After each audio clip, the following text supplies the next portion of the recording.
இதுக்கு பேர் என்ன சொல்லுவாங்க அப்படின்னா, இயர் அண்ட் ஏஜ் பேஸ்டு பசில்ன்னு சொல்லுவாங்க. சரியா? இப்ப இதுல என்னென்ன குடுத்துருப்பாங்கன்னா, பெர்சன்ஸ் குடுத்துருப்பாங்க. வருஷம் எந்த வருஷம் பிறந்தாங்கன்னு குடுத்துருப்பாங்க. ஏஜ் வந்து நம்ம தான் கண்டுபிடிக்கணும்.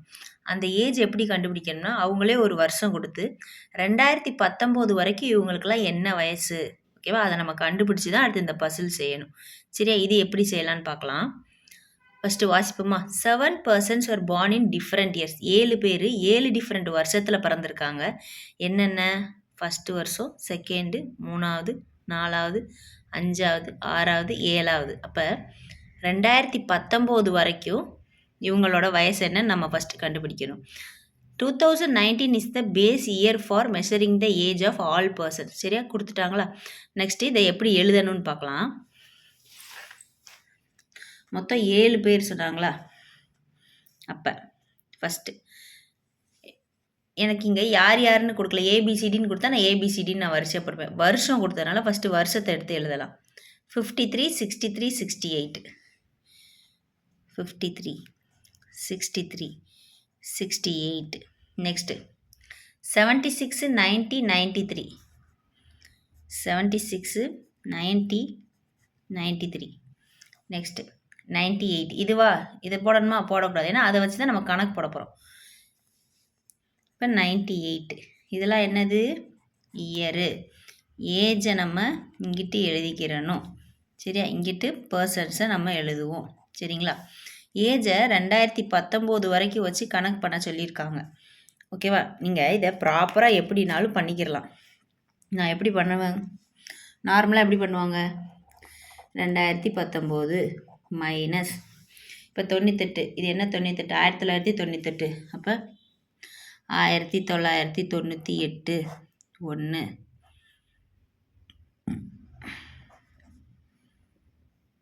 11 9 போச்சுன்னா 2. இங்கே 0, இங்கே 0. இப்போ இவரோட வயசு என்னது? 21.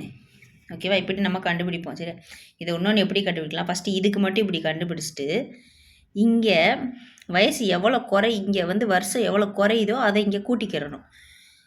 இங்கே குறையிறத இங்கே ஆட் பண்ணிக்கிறணும். அப்படி பண்ணால் கடகடன்னு பண்ணிடலாம். இங்கே எத்தனை குறைஞ்சிருக்கு? 5 குறைஞ்சிருக்கு. அப்போ 21ஓட 5 ஆட் பண்ணால் இவனோட வயசு 26. இங்கே எத்தனை குறைஞ்சிருக்கு?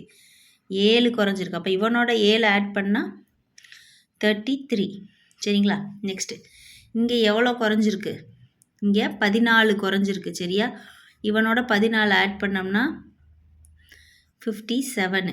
சரிங்களா? நெக்ஸ்ட் இங்கே எவ்வளோ குறைஞ்சிருக்கு? 8 குறைஞ்சிருக்கு. அப்போ இவனோட ஆட் பண்ணால் 65. இப்போ இங்கே எவ்வளோ குறைஞ்சிருக்கு? 5 குறைஞ்சிருக்கு. அப்போ இங்கே 70. இங்கே எவ்வளோ குறைஞ்சிருக்கு? 10 குறைஞ்சிருக்கு. அப்போ இங்கே 80. ஓகே, இதுதான் இந்த வயசு வந்து எழுதணும். நெக்ஸ்ட் இந்த சம் வந்து எப்படி செய்யணும் அப்படின்னு பார்க்கலாம். ஃபஸ்ட்டு இயரு, பர்சனு, ஏஜ் எடுத்து எழுதிக்கிறோமா?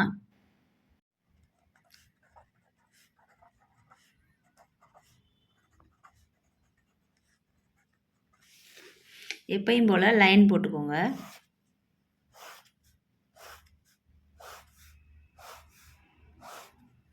சரிங்களா? நெக்ஸ்ட்டு இங்கிட்டலாம் பாசிபிலிட்டி வரப்போகுது.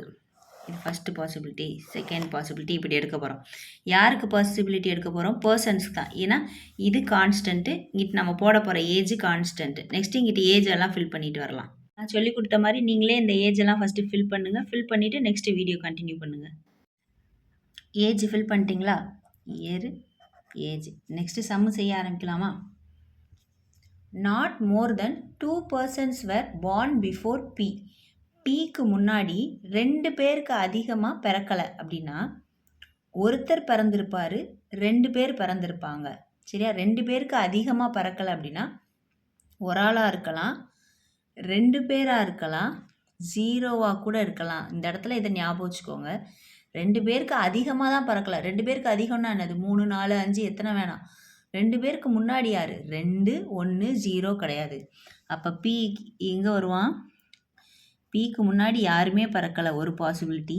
பிக்கு முன்னாடி ஒரு ஆள் பிறந்தான், ஒரு பாசிபிலிட்டி. பிக்கு முன்னாடி 2 பேர் பிறந்தா ஒரு பாசிபிலிட்டி.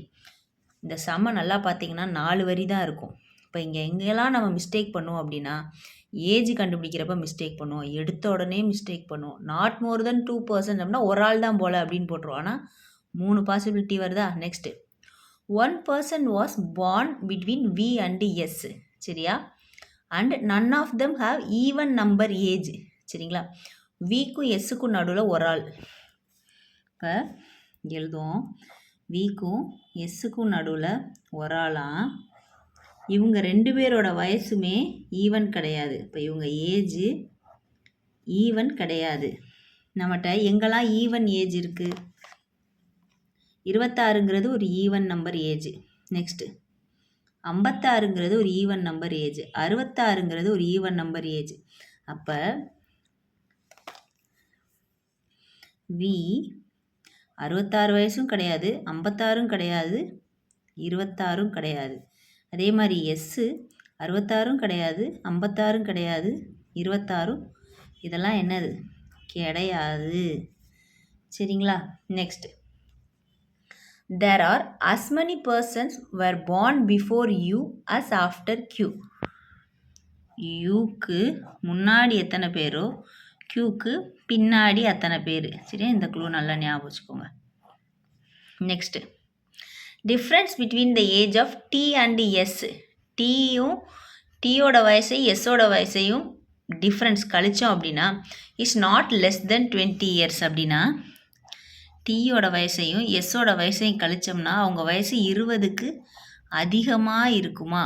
நாட் லெஸ் தென் 20 yearsனால் 20 வயசுக்கு கீழே இருக்காது. அப்போ எப்படிப்பா இருக்கும்? 20 வயசுக்கு அதிகமாக இருக்கும். T was born before Q. சரியா? டி க்யூக்கு முன்னாடி பிறந்திருக்கான். அண்டு அதே டி ஆருக்கு அப்புறம் பிறந்திருக்கான். என்னது? T was born before Q. க்யூக்கு முன்னாடி டி பிறந்திருக்கான். அண்டுனா யாரை பற்றி பேசுகிறாங்க? ஃபஸ்ட்டு யாரை பற்றி பேசுனாங்களோ அவங்கள பற்றி தான். கம்மா இருந்தால் தான் கம்மாக்கு கிட்டக்க இருக்கவங்க. T after R. ஆருக்கு அப்புறம் டீயா. சரியா? Either P or U have odd number age. சரியா? பிக்கு ஆட் நம்பர் ஏஜ் இருந்துச்சுன்னா யூ வந்து ஈவன் நம்பர் ஏஜாக இருக்கும். அதான் எய்தர். சரிங்களா? இவனுக்கு ஈவனாக இருந்துச்சுன்னா இவனுக்கு ஆட். இதை எப்படி எழுதலாம்? பி ஆடாக இருந்துச்சுன்னா யூ ஈவன். யூ ஆடாக இருந்துச்சுன்னா பி ஈவன். இப்போ இந்த பஸ்ஸில் பாருங்களேன், ரொம்ப சிம்பிளாக கொடுத்துருக்காங்க. ஆனால் எதுவுமே டைரெக்டாகவே கொடுக்கல. சரிங்களா? இதெல்லாம் வந்து ஒரு PO prelims puzzle, IBPS PO ப்ரிலிம்ஸில் கேட்பாங்க. அந்த மாதிரி பசில். சரியா? ஆர்ஆர்பி பிஓ ப்ரிலிம்ஸில் கேட்பாங்க. அதெல்லாம் நீங்கள் கடன் செஞ்சுட்டு போகிற மாதிரி. இப்போ இதை வச்சு நம்ம எப்படி ஃபில் பண்ண பார்க்கலாம். ஏதாவது டைரக்ட் க்ளூ இருந்துச்சா? பிக்கும் 3 பேர், இதுவும் இப்படி இருக்கா, நம்ம எப்படி பண்ணுவோம் அப்படின்னு ஃபஸ்ட்டு பார்ப்போமா? ஃபஸ்ட்டு இந்த க்ளூவை இங்கே போய் எழுதலாம். வராத ஆளெல்லாம் எங்கிட்ட எழுத சொன்னேன், இங்கே எழுதிக்கிற சொன்னேன்னா அப்போ இங்கே என்ன வராது? விஎஸ் வராது. விஎஸ் வராது. விஎஸ் வராது. சரிங்களா? நெக்ஸ்ட்டு இதை வச்சு பண்ணுவோம். யூக்கு முன்னாடி எத்தனையோ க்யூக்கு அப்புறமும் அத்தனை. சரிங்களா? இப்போ இதில் நிறைய பாசிபிலிட்டி வரப்போகுது. நம்ம இதை எப்படின்னு பார்ப்போம். சரிங்களா? நெக்ஸ்ட்டு யூக்யூன்னு ஒரு க்ளூ இருக்கா? அதே மாதிரி யூபின்னு சொல்லி ஒரு க்ளூ இருக்கா? இப்போ நம்ம இந்த 2 க்ளூவையும் சேர்த்து வச்சு பார்க்கலாம். இப்போ இதை பாருங்களேன், பி வந்து ஆடாக இருந்துச்சுன்னா யூ ஈவன். சரியா? இங்கே பி என்னவா இருக்குது? பியோட வயசு ஈவனாக இருக்குது. அப்போ இந்த பாசிபிலிட்டியில் யூ ஆடாக இருப்பான். புரிஞ்சுதா? இது நம்மளாம் வந்து அசியூம் பண்ணிக்கிறது. சரி, அவங்க கொடுத்துருக்காங்க, அதை வச்சு நம்ம நீங்கள் எழுதணும்னு தேவையில்ல, மனசில் ஞாபகம் வச்சுக்கிட்டா போதும். இங்கே பி என்னவா இருக்கான்? ஈவனாக இருக்கான். அப்போ இங்கேயும் யூ ஆடு. இங்கே பி என்னவா இருக்குது? ஆடாக இருக்குது. அப்போ இங்கே யூ ஈவன். சரிங்களா? இப்போ இதை வச்சு போடலாம். யூக்கு முன்னாடி எத்தனை, க்யூக்கு அப்புறம் எத்தனை. சரியா? இதுதான் நம்மகிட்ட மிச்சம் இருக்க க்ளூ. நான் அதை இங்கிட்ட எடுத்து எழுதியிருக்கேன். சரியா? ஃபஸ்ட்டு வாங்க இப்போ இதில் பார்ப்போம். யூ வந்து ஆடு பிளேஸில் போட போகிறோம். இப்போ இங்கே என்னென்ன ஆடு பிளேஸ் இருக்குது? 1 2 3 4 இந்த ஆடு பிளேஸ் இருக்கா? ஃபஸ்ட்டு இங்கே போடலாம். யூ இங்கே, யூக்கு முன்னாடி 2 பேர், அப்போ க்யூக்கு அடுத்து 2 பேர், 1 2, க்யூ இங்கே ஆயிரும். சரியா? இப்போ இதை ஒரு பாசிபிலிட்டியாக வச்சுக்கோங்க. நெக்ஸ்ட்டு யூவை நான் இங்கே போடுறேன்னு வச்சுக்கோங்களேன்.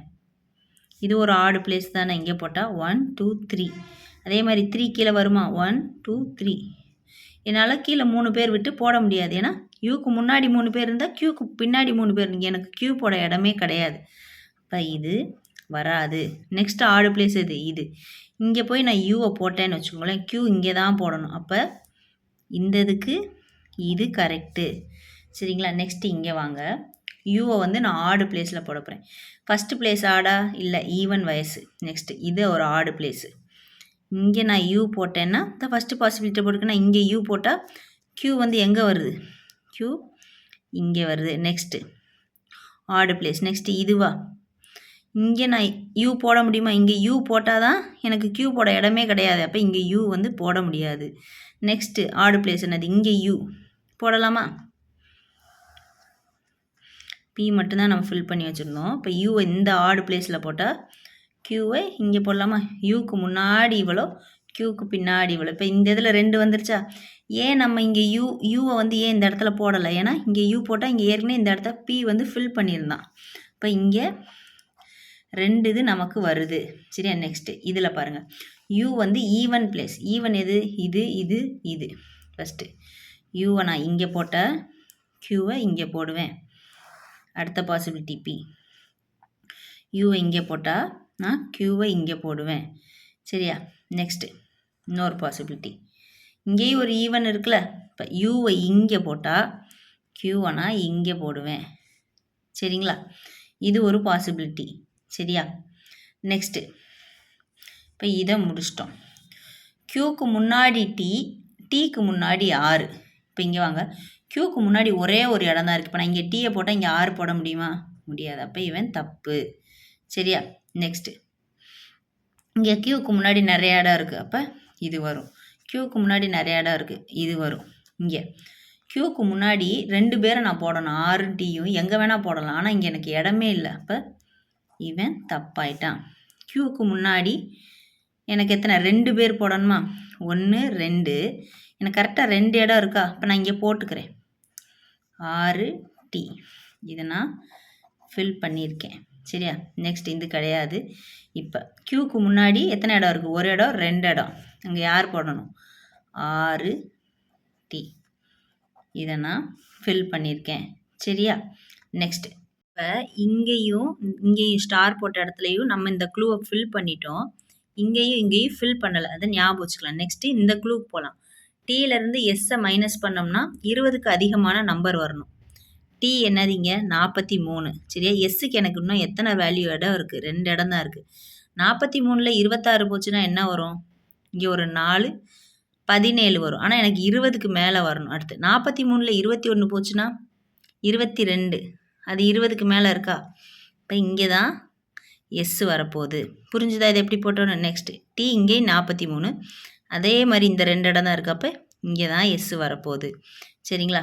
நெக்ஸ்ட்டு இப்போ இந்த 2 இடத்துல நம்ம இதை ஃபில் பண்ணணும், இதை ஃபில் பண்ணணும். இதெல்லாம் வந்து இப்போ ப்ராப்பராக தெரிஞ்சுக்கோங்க. சரிங்களா?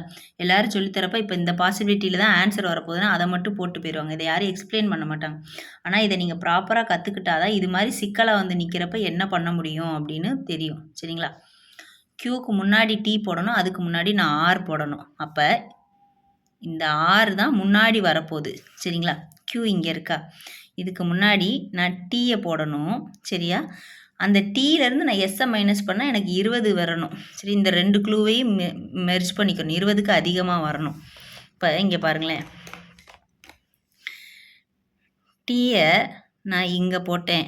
இங்கே போடலாமா? க்யூக்கு முன்னாடி டீ போடலாம். இங்கே போடுறா அப்படின்னா எனக்கு மிச்சம் எந்தெந்த இடம்லாம் இருக்குது? இது இருக்குது, இது இருக்குது, இது இருக்குது. டீயை இங்கே போட்டால் எஸ்ஸை இங்கே போடலாமா? தாராளமாக போடலாம். 26லேருந்து 56 போச்சுன்னா 30. நெக்ஸ்ட்டு டீயை இங்கே போட்டால் இங்கே எஸ் போட முடியுமா? 26லேருந்து 43 போச்சுன்னா என்ன ஆகும்? எனக்கு மிச்சம் எவ்வளோ வரும்? 23 வருமா? 23 வரும்? 20 தான் என்ன வரும்? 36 17 தானே வரும். அப்போ இங்கே எஸ் போட முடியாது. சரி, அப்போ இங்கே டீ போட்டு இங்கே எஸ் போட முடியுமா? 3 தான் டிஃப்ரென்ஸு. இப்போ டீ இங்கே போட்டேன் அப்படின்னா எஸ்ஸை நான் இங்கே போடலாம். இதுலேயும் இன்னொரு சிக்கல் இருக்குது. டீ பெரிய ஆளா எஸ் பெரிய ஆளான்னு கொடுக்கல. இப்போ நான் டீயை இங்கே போட்டு எஸ்ஸை இங்கே போடலாமா? போடலாம். ஆனால் ஏன் முடியாது? டீக்கு முன்னாடி ஆறுன்ற ஒரு ஆள் வரணும். நான் இங்கே டீ போட்டேன்னா இங்கே எனக்கு 6 போட முடியாது. அப்போ இது எஸ்ஸு, இது டி. சரிங்களா? 6க்கு இப்போ எனக்கு என்னது 2 இடம் இருக்குது. ஒன்று 6 இங்கே இருக்கலாம், இல்லைன்னா 6 இங்கே இருக்கலாம். சரியா? இப்போ இதை முடிச்சிட்டோம். நெக்ஸ்ட் இதே மாதிரி இதுக்கும் பண்ணுங்க. டிஎஸ்ஸு டி போட்டுட்டு எஸ்ஸை மைனஸ் பண்ணி பாருங்கள். க்யூக்கு முன்னாடி தான் டீ போடணும். அப்போ இந்த இடம் எனக்கு வராது. க்யூக்கு முன்னாடி தான் இங்கே 3 இடத்துல நான் டீ போட போகிறேன். இப்போ 29ல் டீ போட்டேன் அப்படின்னா நான் 66ல் எஸ் போட முடியும். அப்போ எனக்கு டிஃப்ரென்ஸ் 20க்கு அதிகமாக வரும். 29ல் டீயை போட்டுட்டு 43ல் 4 போட முடியுமா? வராது. ஏன்னா எனக்கு 12 தான் டிஃப்ரென்ஸ் வரும். டி இங்கே, எஸ் இங்கே. இப்போ க்யூக்கு முன்னாடி டி, டீக்கு முன்னாடி 6 வருதா? போட்டாச்சா? இப்போ நம்மகிட்ட என்னென்ன இருக்குது? நம்மகிட்ட இது இருக்குது, இது இருக்குது, இது இருக்குது. சரியா? கொஞ்சம் கசகசன்னு இருக்க மாதிரி தான் இருக்கும், புரிஞ்சுக்கோங்க என்ன. நெக்ஸ்ட் நம்மகிட்ட இன்னும் ஒரே ஒரு க்ளூ மிச்சம் வச்சுருக்கோம். எந்த க்ளூ? விக்கும் எஸ்ஸுக்கும் நடுவில் நான் ஒரு ஆள் போடணும். இங்கே வாங்க, எனக்கு ஒரே ஒரு இடம் தான் இருக்குது. வி இங்கே எங்கே போட முடியும்? இங்கே தான் போட முடியும். ஒரு ஆள் வரானா? இப்போ இவன் கிடையாது. சரிங்களா? இந்த க்ளூ இல்லை, இது இருக்குது. விக்கும் எஸ்ஸுக்கும் நடுவில் நான் ஒரு ஆள் போடணும். இங்கே வி போட்டால் ஒரு ஆள் வருமா? வராது. அப்போ இதுவும் கிடையாது. நெக்ஸ்ட்டு இங்கே எஸ் இருக்குது, இங்கே 6 வருமா, இங்கே 6 வருமான்னு நமக்கு தெரியாது. அப்போ 6 இந்த 2 இடத்துல தான் வரப்போகுது. விக்கும் எஸ்ஸுக்கும் நடுவில் நான் ஒரு ஆள் போடணும். அப்போ நான் இங்கே வி போட்டேன் அப்படின்னா இது எனக்கு கரெக்டாயிருமா? அப்போ 6 இங்கே வந்துடுவான். இப்போ இந்த பாசிபிலிட்டி எனக்கு ஃபில் ஆயிரும். நெக்ஸ்ட்டு எஸ் இங்கே இருக்குது, வி இங்கே இருக்குது. இது வருமா? வராது. இப்போ இது கிடையாது. புரிஞ்ச? அந்த சம் கொஞ்சம் பெரிய சம்மு தான். நீங்கள் உட்காந்து பொறுமையாக போட்டு பாருங்களேன், எனக்கு ஆன்சர் வந்துடும். இப்போ என்னோடய ஆர்டர் என்னது? ஃபஸ்ட்டு யூ, அடுத்து எஸ்ஸு, அடுத்து பி, அடுத்து வி, அடுத்து 6, அடுத்து டி, கடைசியில் க்யூ. இதுதான் இந்த கொஸ்டினோட ஆன்சர். சரிங்களா? ப்ரிலிம்ஸ் சம்மையை இத்தனை பாசிபிலிட்டி எடுத்து இவ்வளோ நேரம் சொல்லித்தராங்கன்னு நீங்கள் நினைக்கலாம். நான் இப்போ ஸ்பீடாக போட சொல்லித்தரல, நான் கான்செப்டை தான் சொல்லித்தரேன். உங்களுக்கு இந்த கான்செப்ட்லாம் புரிஞ்சாதான் அடுத்து மெயின்ஸ் சம் வர்றப்போ உங்களால் ஈஸியாக செய்ய முடியும். சரிங்களா? பேஸ்மெண்ட் ஸ்ட்ராங்காக இருக்கணும். நான் பேஸ்மெண்ட் ரொம்ப அவசரமாக ஸ்பீடாக செய்ய போகிறேன்னு கற்றுக்கிட்டோன்னு வச்சுக்கோங்களேன், இன்னும் பெருசாக ஆக எந்த பாசிபிலிட்டி என்னன்னு குழம்பி நின்றும். சரியா? ஒரு விஷயத்தை ப்ராப்பராக கற்றுக்கோங்க. கற்றுட்டு அதை நல்லா ப்ராக்டிஸ் பண்ணி பாருங்கள். நான் இத்தனை பாசிபிலிட்டியில் இப்போ உங்களுக்கு சொல்லிக் கொடுக்குறதுக்காண்டி போட்டேன். இதை நான் போட்டேன்னு வச்சுக்கோங்களேன், நான் போட்டு பார்த்துருக்கேனா? எத்தனை 4ஓ 3ஓ பாசிபிலிட்டிலே நான் முடிச்சிட்டேன். இதே மாதிரி நீங்களும் சீக்கிரம் முடிச்சிருவீங்க. சரிங்களா?